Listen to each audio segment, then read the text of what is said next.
Buddha. Hello everyone. So in one of my earliest videos, I talk about how I came to the Buddhist path from other different paths.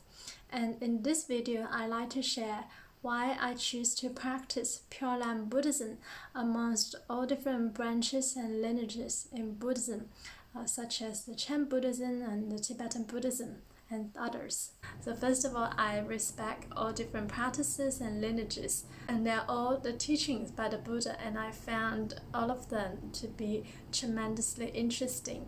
I actually visited Tibet twice. The last time was on a Buddhist pilgrimage.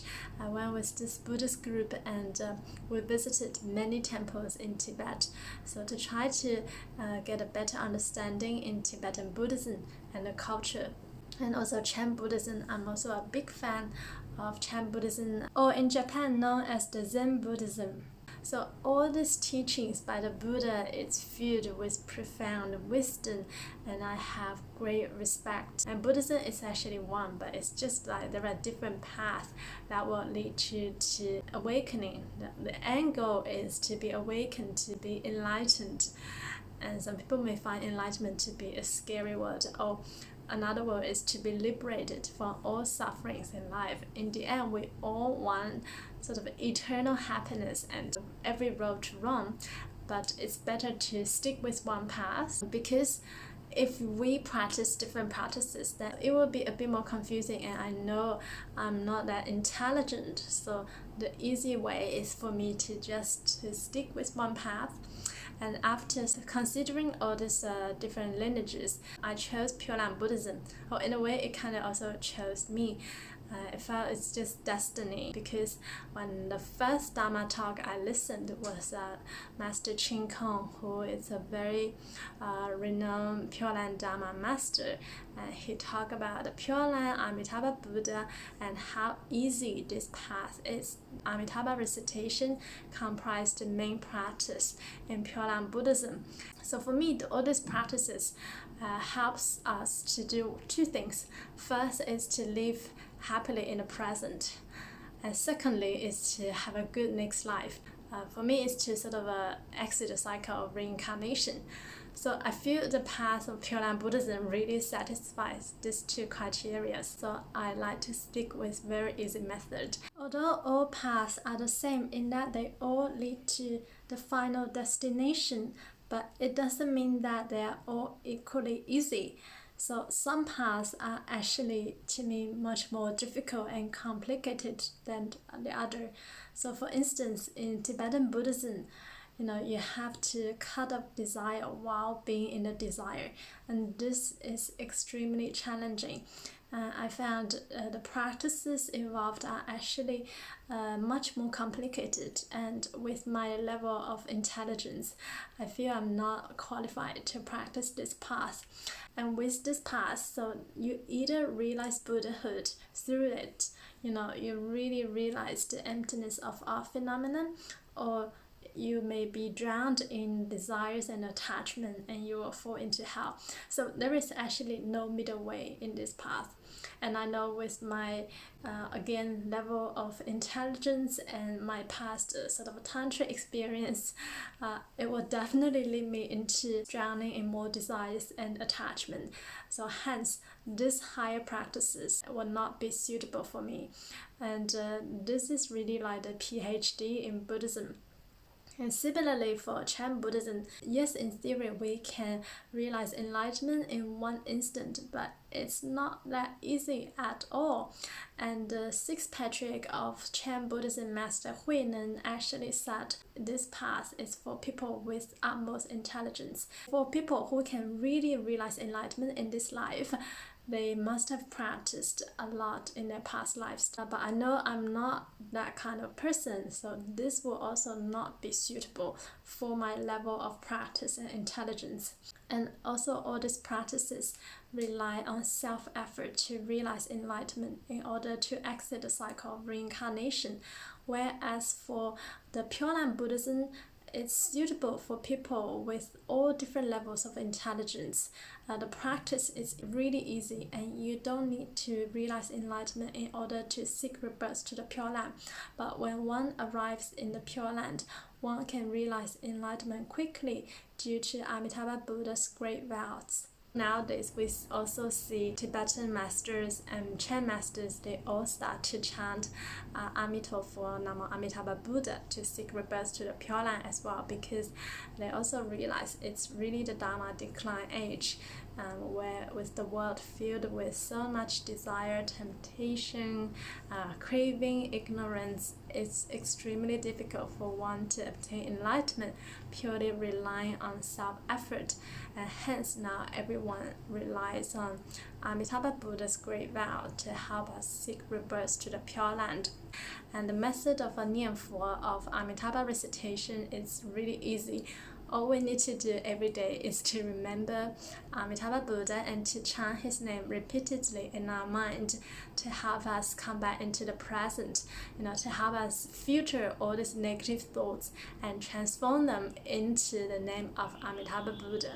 So I actually found this to be an extremely effective practice, and it's also so simple, but when it's done regularly, you really feel how effective and how powerful this simple practice actually is.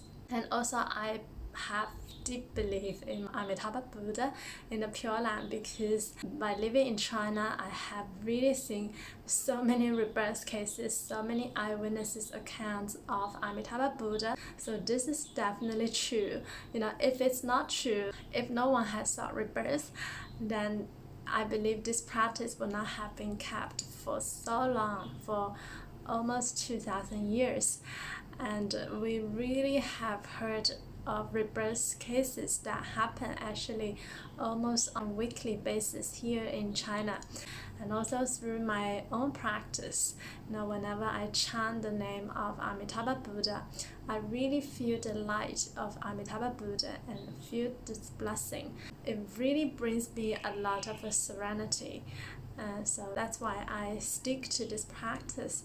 And I also believed in reincarnation. I believe we don't just have this life and then after death there is nothing. Or for some people it's to ascend to the heaven and that's it.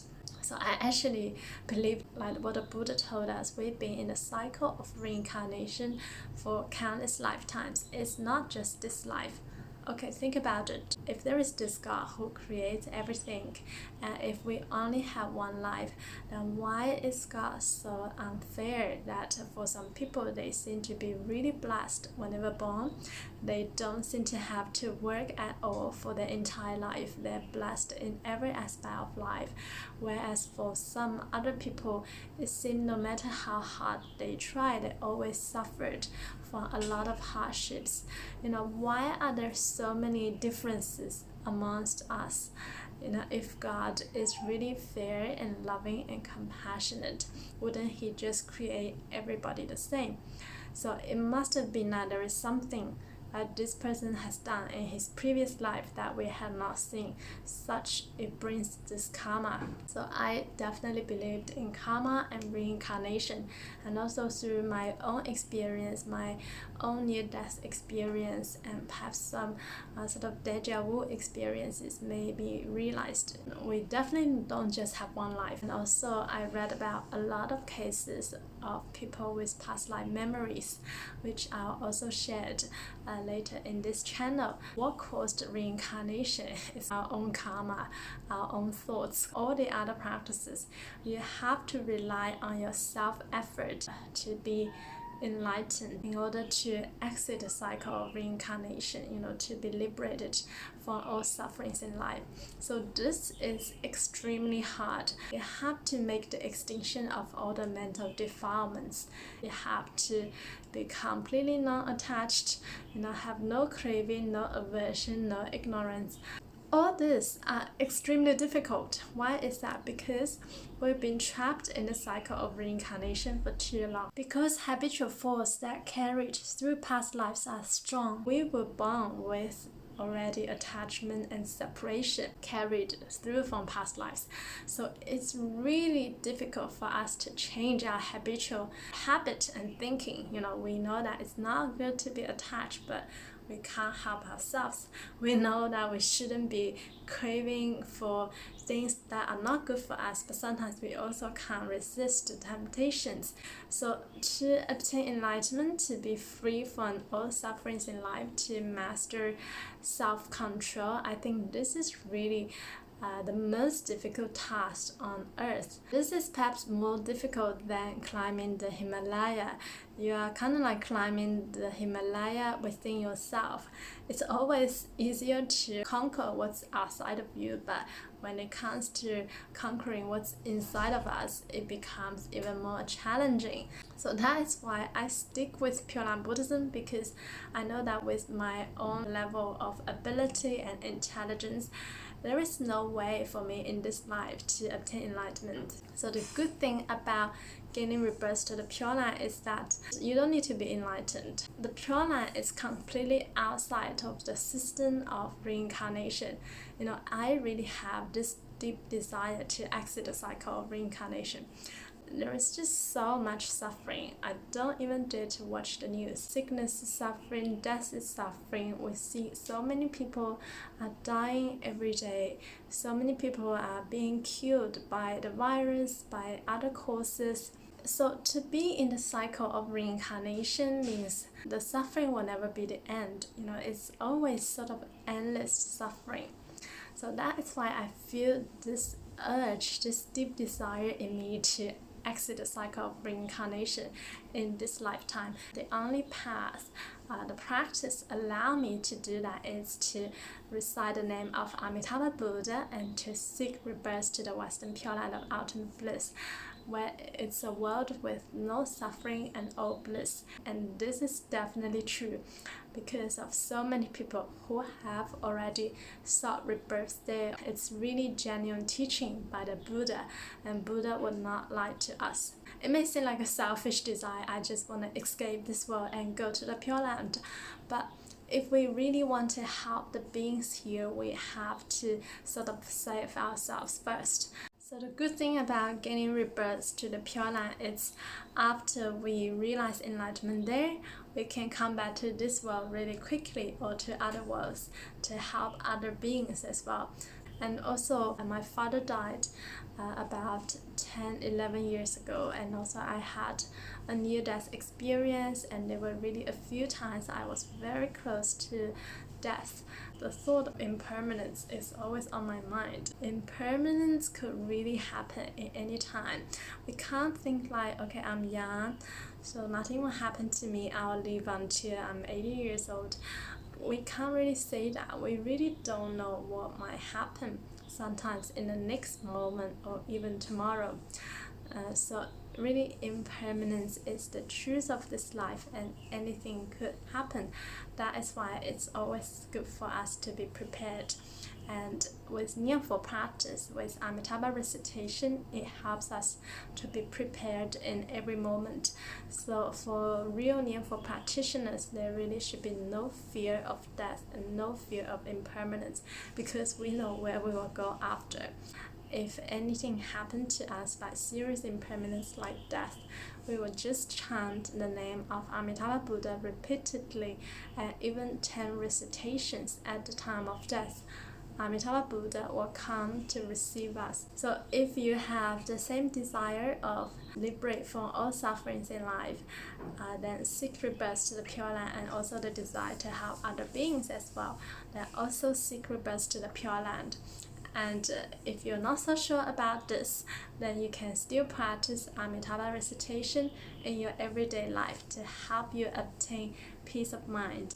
And really, this is one of the easiest and most effective meditation I've practiced throughout past years searching.